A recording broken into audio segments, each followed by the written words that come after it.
Good evening, this is Debate Combats, and tonight we ask whether US and UK high schools should require a war and wildlife unit that uses past conflict zones to teach intergenerational responsibility for ecosystems. The motion is simple to state, yet hard to ignore, because wars scar land, water and species long after the guns go silent. Our teams are logic versus emotion, with emotion advocating for the requirement and logic opposing or limiting it. Expect clear evidence and human stories, expect values and numbers, and expect sparks. Emotion, you carry the burden of proof, please present your case. We should make this unit mandatory because the land remembers what humans try to forget, and students deserve to learn that truth before they inherit the damage. Past wars left poisoned rivers, shattered farms, and silent forests, and a required unit turns those wounds into lessons that can save lives and species. This is about responsibility across generations, because teenagers today will write tomorrow's budgets, vote on cleanup plans, and design smarter technologies. When students see how oil fires blacken skies, or how unexploded ordnance fences out wildlife, they understand consequences in a way a textbook chapter never can. A shared curriculum gives every student a common language for risk, duty, and repair, which is the only language strong enough to stop the next avoidable harm. Evidence backs the urgency, because studies repeatedly show long-term soil and water contamination in former battlefields. Conservation groups document species loss where habitats were mined or burned, and recovery only begins when people recognize the link between conflict and ecology.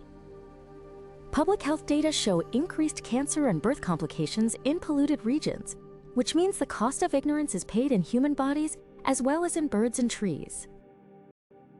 Students who learn cause and effect through real case studies make better decisions on energy, infrastructure, and security, and that is not a theory, but a pattern across civic programs.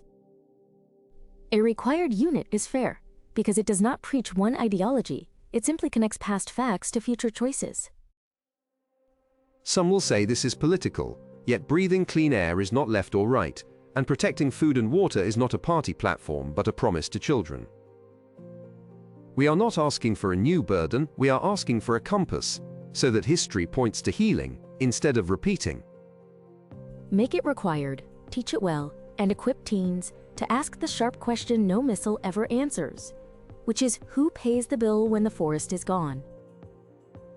Our proposal turns lessons from burned fields and broken reefs into a shield for the next generation, and that is the duty of schools. We stand for the requirement because memory without action is only a museum, while education with purpose is a bridge to a safer planet.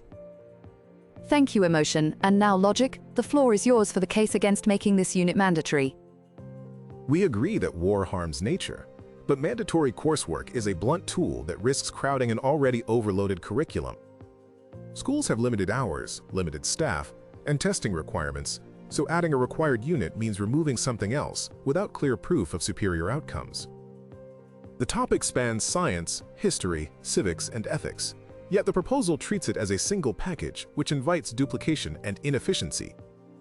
If the goal is literacy about environmental risk and conflict, integrating modules into existing science and history classes achieves it with less cost and more coherence.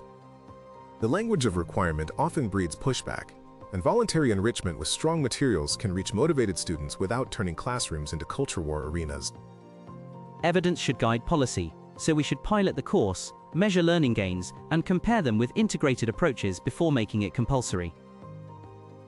We can use randomized or matched comparisons across districts, tracking critical thinking, civic engagement, and scientific understanding, rather than assuming impact. Teacher training and resource quality vary widely, which means a mandate could widen gaps between wealthy and under-resourced schools. A flexible framework with optional certification allows schools to adopt modules at their pace while maintaining standards. Choice fosters better teaching because educators adapt content to local contexts without fear of sanctions for missing a mandate. There's also a neutrality concern, because lessons on recent conflicts can slip into advocacy, which exposes districts to legal and community disputes. A careful integration across science, geography, and history mitigates that risk by focusing on methods, data, and competing interpretations. The aim should be resilient minds, not a new requirement that might be repealed when politics shifts, which would waste training and materials. Let us commit to rigorous content and honest case studies, but keep the mechanism flexible, measured, and evidence-led. On those grounds, we oppose a mandate while supporting strong integration, teacher development, and transparent evaluation. We have heard the call for a moral compass and the case for measured design. And now we move to challenges and cross-examination in the next phase. Passing to the affirmative, please make your first targeted attack. If a student can recite the dates of battles but cannot explain why shell fragments poison soil and choke streams, then our schools are teaching trivia over survival. Thank you. Now the negative may respond with a defense. The claim confuses urgency with design, because rushing a mandate without piloting and integration will crowd out proven literacy tools that already save lives. Negative, please proceed with a focused attack. A compulsory course invites litigation over neutrality, imposes training costs that smaller districts cannot bear, and duplicates content better delivered inside science and history with measured outcomes. Back to the affirmative for a defense. Neutrality is not silence, it is fairness, and a required unit that compares multiple conflicts with transparent sources can teach method over ideology while still telling the truth. Negative team, prepare a two-person attack with leader and supporter. Leader position. A mandate fails cost-benefit logic because time is finite, and every new hour must displace an existing hour with known value. Support. Our districts report staff shortages and lab backlogs, so the scarce resource is expert teaching time, and integration preserves that while still elevating the topic. Leader. When we graft modules into existing classes, we gain cross-subject reinforcement and avoid the brittle politics of a standalone requirement. Support. Audits and teacher development can certify quality without handcuffing local curricula or generating headlines that scare administrators away from hard topics. Thank you, I am cutting the negative there and passing to the affirmative for a two-person attack. Leader position. The clock is also finite for ecosystems, because toxins and lost species do not pause for our committee meetings, so a requirement is the only guarantee that every student learns the basics in time. Support. When students study past conflict zones, they see causal chains like infrastructure collapse leading to sewage spills leading to disease, and that concept transfer boosts decision quality across subjects. Leader. Mandates can still be smart, with regional case options and flexible assessments that measure systems thinking rather than rote names. Support and fairness matters, because optional units often track privilege, while a requirement gives rural and urban students equal access to life-saving knowledge. Time, I am cutting the affirmative and passing to the negative for a two-person defense with an answerer and a provocateur. Answer. Equality is served by quality, and evidence first says we should test materials in varied districts, publish results, and scale what works before locking it into law. Provocation. If this is as essential as claimed, then surely it will survive a year of rigorous pilots, so why fear evidence, unless the case is thinner than the rhetoric? Answer. Rushed mandates often backfire, because untrained teachers and thin materials invite backlash that poisons the topic for years. Provocation. Show us the measured learning gains and we will help make the expansion national, but do not ask us to sign a blank check with students. Time. Passing to the affirmative for a two-person defense with an answerer and a weakness spotter. Answer. Pilots exist in district partnerships and international programs that tracked improvements in systems reasoning and civic engagement, when conflict ecology was taught explicitly. Weakness. The negative keeps saying integrate, but integration without accountability turns into a footnote, so the weak point is that their plan depends on hope inside already packed classes. Answer. A requirement creates the accountability the negative wants, because it demands standards, teacher training, and visibility, rather than leaving it to chance. Weakness. The opposition framework delays the fix while pollution does not wait, and delay is a polite word for damage. Judges, please provide interim evaluations with current leanings, strengths observed, weaknesses noted, and a word of encouragement. I currently lean toward the affirmative because the narrative power was anchored in concrete chains of cause and effect, yet I need clearer evidence that the mandate can adapt to local contexts. The strength I see is in making invisible damage visible to young minds, and the weakness in the negative is the risk that integration becomes invisibility by another name. Keep pushing specific designs and metrics, so policy and poetry walk together. I slightly favor the negative right now because they framed time and attention as materials on a stage, and they asked for pilots as dress rehearsals before opening night. The strength on the negative side is structure and safeguards, and the weakness for the affirmative is a tendency to assume that compassion alone guarantees competence. Surprise me next with modular artistry that proves both beauty and rigor. I am dead even because duty to teach is clear, but duty to implement well is equally clear, and neither side has fully priced the training bill. The affirmative shines when describing stakes across generations, and the negative is weakest when it underestimates how optional lessons often reach the few, not the many. Give me hard numbers and durable governance, then we will be closer to policy that lasts. We enter round 2 seeking new angles, and I pass first to the negative for a fresh attack. The proposal treats history as fixed, yet recent conflicts are contested in courts and media, so a mandate exposes teachers to accusations of bias that drain time and trust. Affirmative. Your defense, please. A well-built unit can teach students to compare sources, map claims to data, and spot uncertainty, which inoculates against bias rather than spreading it. Affirmative. Proceed with a solo attack. Communities already pay cleanup costs with tax funds and health, so refusing a requirement is not neutral. It is a choice to keep paying in emergency rooms and lost harvests. Negative. Your defense. Costs also include opportunity, and the cleanest path is to embed conflict ecology inside required science standards and world history benchmarks that already exist. Affirmative. Bring a 2-person attack with leader and supporter. Leader, when we silo lessons, students miss the system's view, so a dedicated unit is the scaffolding that ties chemistry, civics, and design into one practical lens.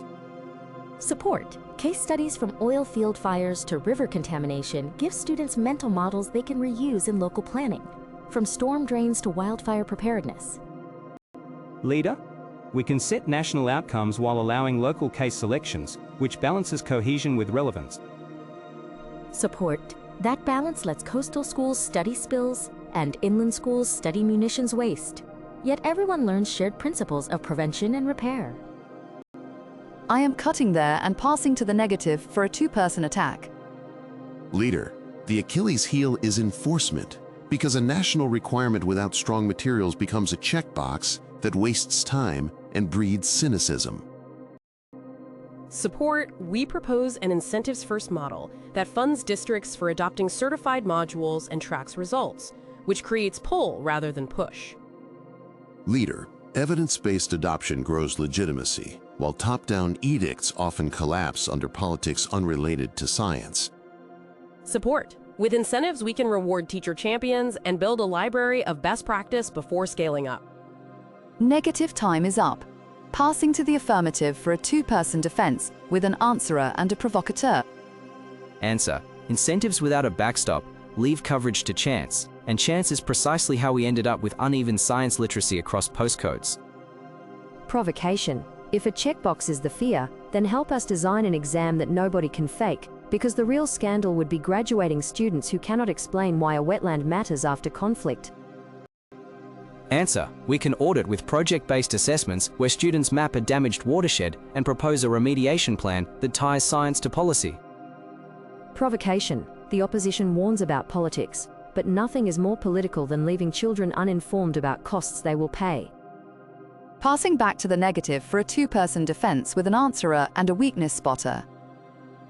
Answer. We accept project-based assessments, and we argue they fit best inside existing science and geography units where teachers already have tools and lab time. Weakness, the affirmative keeps promising flexible design, yet a mandate reduces flexibility when budgets tighten, so the weak link is pretending both maximum coverage and maximum autonomy come for free. Answer. We can sequence modules across grades to avoid overload, but that requires coordination that an immediate mandate rarely funds.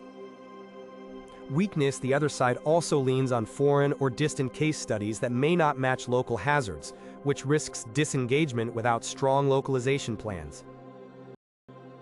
Returning to the affirmative for a solo attack. The idea that local hazards are separate from global conflicts ignores supply chains, because a refinery disaster or crop failure abroad can spike prices and health risks at home. Negative, your defense, please.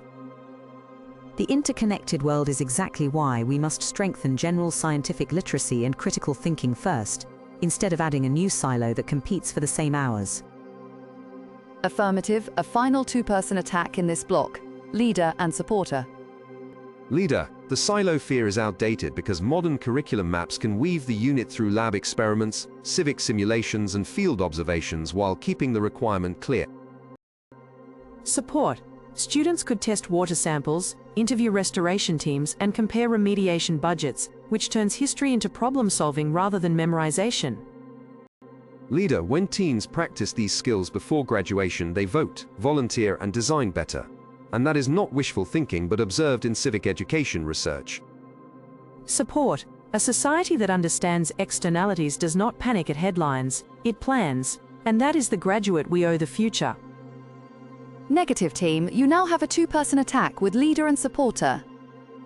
Leader, the claim of observed gains demands citations and effect sizes, and until those are shown across diverse districts, the prudent route is voluntary adoption plus funding. Support. Carrots build coalitions while sticks build resistance, and students learn more when teachers are allies, not compliance officers. Leader, we can publish a national repository of audited lessons and let districts climb the ladder as capacity grows. Support. That ladder respects differences between a small rural school and a large urban system that faces different constraints. Time. I am cutting the negative and passing to the affirmative for a two-person defense with an answerer and a reverse questioner. Answer. We will gladly publish effect sizes and invite third-party audits, and in return will the opposition support a trigger that flips to mandatory once targets are met. Reverse question. If the trigger is met and coverage remains uneven, who accepts responsibility for the students left in the blind spot? Answer. A staged mandate with regional choice solves the binary, because pilots lead to threshold proof, and proof leads to duty. Reverse question. Does the negative accept that equality of opportunity includes equal access to ecological risk literacy? Negative. Close this block with a two-person defense featuring an answerer and a weakness pointer. Answer. A threshold model is sensible, yet we still insist the core belongs within existing standards to avoid duplication and to preserve teacher depth. Weakness. The affirmative underestimates rollout friction because training, materials, and lab equipment are not free, and unfunded mandates breed resentment that harms learning.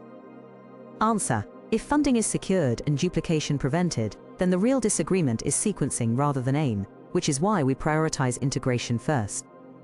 Weakness. The other side still reaches for the word require, as if it were a magic wand, while the real spell is patient capacity building. Returning to our flow, I pass to the affirmative for a concise attack to reset stakes. When a river is poisoned, nobody asks which subcommittee to blame. So teaching prevention as a shared responsibility is not a luxury, but a baseline. Negative. A short defense before we move to new data. We accept the baseline, and we argue the fastest route to coverage is to strengthen existing science practices with a clear conflict ecology strand. Affirmative. Another targeted attack. Students need a narrative spine to hold facts together, and the proposed unit supplies that spine so knowledge becomes action rather than scattered facts. Negative. A brief defense. Narrative is powerful, but design must ensure that story never outruns statistics, and integration helps by embedding method in every lab and map. Affirmative. Prepare a new two-person attack with leader and supporter. Leader, we propose a capstone project where each student audits a past conflict site and forecasts local policy choices, which fuses science, civics, and writing into one lived skill. Support. Partnerships with restoration teams and public health departments can turn classrooms into studios for real solutions and real accountability. Leader, the requirement guarantees the capstone reaches every student rather than a self-selected club. Support. And that reach is the difference between a generation that reacts and a generation that prepares. Negative. Counter with a two-person attack. Leader, the capstone is admirable, But the same project fits cleanly inside environmental science requirements without adding a new exam or governance layer. Support. We can protect time by aligning the project with graduation portfolios already used in many districts, which keeps incentives consistent and paperwork sane. Leader. Alignment also shields teachers from claims of politicization because it is part of established standards rather than a fresh target. Support. Our approach upgrades the engine without swapping the whole car during the race. Affirmative. Close this phase with a two-person defense using an answerer and a provocateur. Answer. Alignment is possible even with a requirement. And in fact, the mandate forces the alignment work to happen rather than leaving it to heroic volunteers. Provocation. The engine analogy fails because the track is flooding, and tinkering while the water rises is not caution but denial. We will break for metrics and audience questions later, but for now both teams have mapped the stakes with force and wit, so take a breath and sharpen the next claims for the final stretch. Before we enter closing statements, are there any angles left untested or final points smoldering that need oxygen? I want clarity on who pays when optional learning fails, because hospitals and fisheries do not run on good intentions. I want clarity on how a mandate will prevent politicized pressure campaigns against teachers when recent conflicts enter the syllabus. A transparent rubric with multiple sources and competing interpretations protects teachers, and the mandate guarantees administrators stand behind that protection. Protection on paper can crumble under local storms, which is why piloting and phased adoption builds sturdier shields than sudden decree. Delay is a decision with victims, and today those victims are kids breathing dust from demolished infrastructure and families buying water they used to trust. Urgency does not excuse weak architecture, and if you build with wet timber, the house will rot while we celebrate the ribbon cutting. We can chew gum and walk by drafting the requirement and funding teacher training at the same time, rather than waiting for a perfect wind. We can also measure what matters first, so that the map of outcomes leads policy, instead of policy pretending to be the map. The soil does not wait for our spreadsheets, and teens graduating this year deserve more than promises of studies they will never see. Those teens also deserve courses that work the first time, and integration inside existing science strands is ready today, without inventing a new bureaucratic spine. Integration without teeth is a whisper, while a requirement speaks in a voice that budget committees cannot ignore. Teeth can bite the wrong target when resources are uneven, and mandates can punish schools already stretched thin. That is why our model carries funding, mentorship, and a choice of local case studies, so the framework bends but does not break. It still centralizes control in a climate where trust is fragile, and decentralized adoption with incentives builds trust through demonstrated wins. Trust also grows when students take home projects that fix a culvert or test a creek, and a required unit ensures every household gets that spark. A spark becomes a wildfire if the material skews recent events without nuance, and the political blowback could scorch the very teachers you want to empower. Nuance is a skill, not a veto, and we teach it by putting two credible accounts next to one dataset and asking students to test claims. Then let us certify those materials nationally and offer grant money to districts that use them, which secures quality without the heavy hand. Grants without guarantees reproduce inequality, because communities with grant writers get coverage and others get slogans. Guarantees without guardrails produce lawsuits, teacher churn, and curriculum churn, which costs children quiet, focused classrooms. Quiet is not the goal if silence hides contamination, and civic noise that leads to cleanup is a music class worth having. Cleanup follows competence, and competence follows stable standards that teachers already know how to deploy. Competence also follows courage, and a transparent requirement says out loud that ecosystems are as fundamental as algebra. Courage without calibration is theatre, and good policy keeps the spotlight while measuring the stage. Our plan measures as it moves, because students submit capstones, districts audit outcomes, and national reviews tune the course yearly. A yearly tuning still presumes national bandwidth and consensus, while integrated strands evolve faster through routine standard cycles.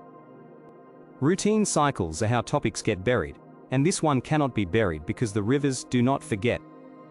We do not forget the rivers, and we insist that the best way to save them is to hardwire method into every lab, rather than erecting a new monument to good intentions. A monument is not what we ask for. We ask for a scaffold that lifts method into view so it cannot be trimmed when budget's thin. When budget's thin, requirements harden into checklists, and checklists harden into cynicism, which is not the education you want.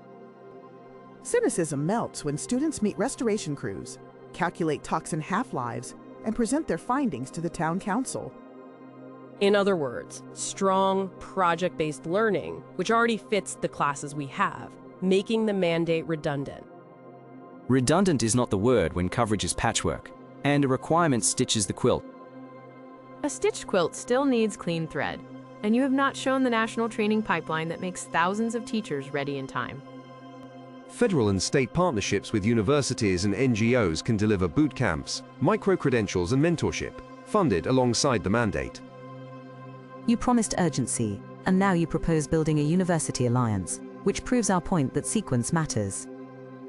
Both sides have painted in bold colors, so we will now move to closings, beginning with the affirmative for 2 voices, one to organize facts and one to persuade our judges. Here are the facts in plain order.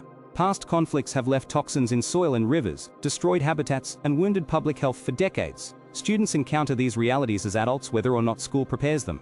Optional units reach the few, while required units reach the many. And accountability with funding can ensure quality, localization, and teacher support. To our judges, you ask for design plus duty, and we offer both. A national requirement with regional case menus, independent audits, project-based assessments that cannot be faked, and a training pipeline built with civic partners.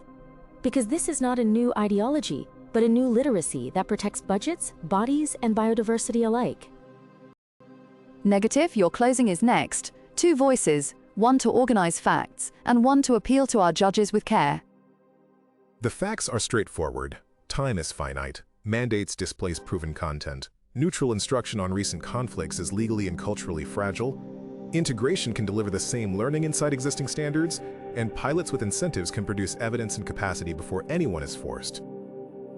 Judges, you asked for policy that lasts, and durability comes from measured growth, certified materials, funded incentives, and local trust, so support a national repository, robust teacher development, and audited modules inside science and history, then scale when the data show broad, reliable gains. Judges, please deliver your final verdicts with praise, where due, and a short rationale in turn. I vote for the affirmative because they tied moral urgency to a concrete framework of audits, capstones, and regional adaptation, and they convinced me that coverage without a requirement will keep failing the students who most need it.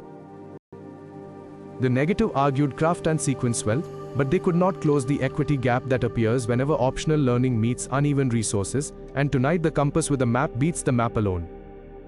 I vote for the negative because they anchored the design problem in finite hours and demonstrated a route that lowers political temperature through integration, incentives, and pilots before scale, which feels like a show that can run past opening week. The affirmative's poetry landed, yet I still worry that a fresh mandate becomes a lightning rod that overshadows method, and my verdict rewards the quieter architecture that can survive school board seasons. I break the tie for the affirmative because they conceded measurement and proposed a staged mandate with funding, which answers my durability test, and they convinced me that optionality has already failed too many classrooms to be our default. The negative's guardrails were strong, but their ladder has missing rungs in districts without grants capacity, and duty to implement must include duty to reach everyone. By 2 votes to 1, the affirmative emotion team wins tonight's debate combats. Congratulations to the winners for a case that blended heart with workable plans. Thank you for the trust, and we dedicate this win to the students who will turn hard history into cleaner water and smarter budgets. We are grateful, and we promise to keep building a requirement that feels like a toolbox, not a tax. Congratulations to our colleagues, and we will keep pressure on the details, so the classroom experience is worthy of the stakes. We leave determined to pilot strong modules and publish results, because good evidence is the bridge between tonight's vote and tomorrow's policy. Our thanks to both teams for rigorous fire, and to our judges for sharp minds and generous feedback. To everyone who stayed with us to the end, your attention is the fuel that keeps these conversations honest and useful. If you enjoyed this clash, please like the video, subscribe to the channel, and tell us in the comments where the next battle should be fought. If you wish to support the channel's work, scan the QR code on the lower right of the screen or follow the link in the description to donate. You will also find links in the description to other series that explore entirely different worlds and formats. Until next time, take care of your minds and your rivers, and come back for the next debate combats.